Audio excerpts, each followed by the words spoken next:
Hi friends, welcome to Vimala's Kitchen. இன்னைக்கு நம்ம கிச்சன்ல ஓணம் ஸ்பெஷல் கேரளா ஸ்டைல் இஞ்சி கறி எப்படி பண்ணலாம்னு நம்ம பார்க்கலாம்.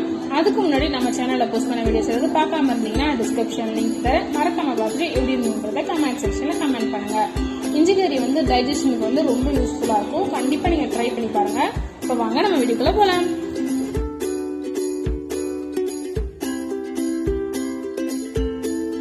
நான் ஒரு 200 கிராம் இஞ்சி எடுத்துக்கிறேன். இஞ்சி வந்து நல்ல இஞ்சியா பார்த்து எடுத்துக்கோங்க, எலசா எடுத்துறாதீங்க.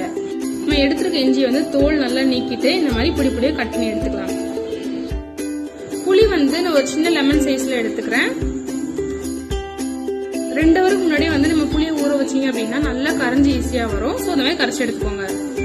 நம்ம அரிஞ்ச அந்த இஞ்சியை வந்து ஒரு 1 ஹவர் வந்து நல்லா வெயில வச்சு எடுத்துக்கோங்க. அப்பதான் வந்து அது எண்ணெயை நிறைய உரியாது. இப்போ பேன் வச்சுட்டு பேன் ஹீட் ஆனதும் வந்து நான் ஒரு 3 டேபிள் ஸ்பூன் நல்லெண்ணெய் ஊற்றிக்கிறேன். இப்போ எண்ணெய் காஞ்சதும் வந்து நம்ம அரிஞ்சு வச்ச இஞ்சி அதில் போட்டுக்கலாம். இஞ்சி வந்து நல்லா காஞ்சிச்சு அப்படின்னா வந்து எண்ணெயை வந்து உறிஞ்சிக்காது. அப்படி இல்லைன்னா வந்து எண்ணெயை ஃபுல்லாகவே அது உறிஞ்சிரும். இப்போ இதை வந்து நம்ம நல்லா வதக்கி விட்டுக்கலாம்.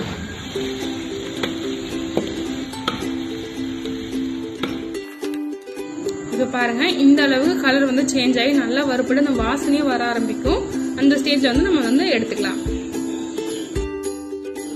இப்போ நம்மளோட இஞ்சி வந்து நல்லா ஃப்ரை ஆயிடுச்சு. இந்த மாதிரி கலர் நல்லா சேஞ்ச் ஆன பிறகுதான் வந்து நீங்க எடுக்கணும். நம்ம கரைச்சி வச்சிருந்த புளியில வந்து 1 டேபிள் ஸ்பூன் குழம்பு மிளகாய் பொடி சேர்த்துக்கோங்க. தேவையான அளவு உப்பு சேர்த்துக்கோங்க. 1/4 டேபிள் ஸ்பூன் மஞ்சள் பொடி சேர்த்துக்கோங்க. நம்ம இப்ப வறுத்த இஞ்சி வந்து நல்லா ஆறுனதுக்கு அப்புறமா மிக்ஸி ஜார்ல டிரான்ஸ்ஃபர் பண்ணி நல்லா பொடிச்சு எடுத்துக்கோங்க. இது வந்து நல்லா பொடிஞ்சிரும். ஒரு வேளை பொடியல அப்படின்னா வந்து புளி கசு தண்ணியை வந்து கொஞ்சம் ஊற்றி அரைச்சி எடுத்துக்கோங்க. இப்போ நம்ம அரைச்சி இஞ்சியை வந்து இந்த புளி மிளகாத்தூள் நம்ம போட்டு கலந்து வச்சிருக்கோம் இல்லையா, அதுல வந்து நம்ம வந்து டிரான்ஸ்ஃபர் பண்ணிக்கலாம்.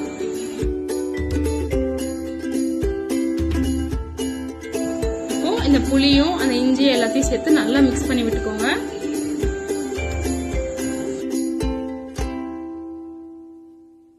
ஆல்ரெடி நம்ம இஞ்சி வறுத்த பாத்திரத்திலே வந்து எண்ணெய் பேலன்ஸ் இருக்கும். அதுலயே வந்து நான் 1 டேபிள் ஸ்பூன் கடுகு சேர்த்துக்கிறேன். கடுகு நல்லா பொரிஞ்சதுக்கு அப்புறமா 2 காஞ்ச மிளகாய் கிள்ளி சேர்த்துக்கோங்க. கொஞ்சம் கருவேப்பிலையும் சேர்த்துக்கோங்க. இப்போ நம்ம வந்து ஒரு 1/2 டேபிள் ஸ்பூன் பெருங்காயத்தூள் சேர்த்துக்கலாம். இப்போ நம்ம கரைச்சது எல்லாத்தையும் வந்து இந்த எண்ணெயில வந்து நம்ம ஆட் பண்ணிக்கலாம். இப்போ நம்ம எல்லாத்தையும் சேர்த்து நல்லா மிக்ஸ் பண்ணி விட்டுக்கலாம். பாருங்க, இது நல்லா கொதிக்க ஆரம்பிச்சு எண்ணெய்லாம் பிரிஞ்சு வர ஆரம்பிச்சிடுச்சு. கடைசியா நான் கொஞ்சம் வெல்லம் சேர்த்துக்கிறேன். வெல்லம் வந்து இஞ்சியும் காரமா இருக்கும், மிளகாத்தூளும் நம்ம சேர்த்துக்கிறோம். ஸோ அதை பேலன்ஸ் பண்றதுக்காக நான் வெல்லம் சேர்த்துக்கிறேன். அது மட்டும் இல்ல, வெல்லம் சேர்த்தா நல்லா டேஸ்டா இருக்கும். நம்மளோட டேஸ்டியான இஞ்சி கறி வந்து இப்போ ரெடி ஆயிடுச்சு. கண்டிப்பா நீங்க வந்து வீட்டில் ட்ரை பண்ணி பார்த்துட்டு எப்படி இருந்ததுன்றத கமெண்ட் செக்ஷன்ல கமெண்ட் பண்ணுங்க. இந்த வீடியோ உங்களுக்கு பிடிச்சிருந்தா லைக் பண்ணுங்க, ஷேர் பண்ணுங்க. மறக்காம கீழே உள்ள சப்ஸ்கிரைப் பட்டனை கிளிக் பண்ணிடுங்க. நான் போடுற வீடியோஸ் உங்களுக்கு உடனுக்குடன் நோட்டிபிகேஷன் வரணும்னா பக்கத்தில் உள்ள பெல் ஐக்கனை கிளிக் பண்ணிடுங்க. தேங்க்யூ ஃபார் வாட்சிங்.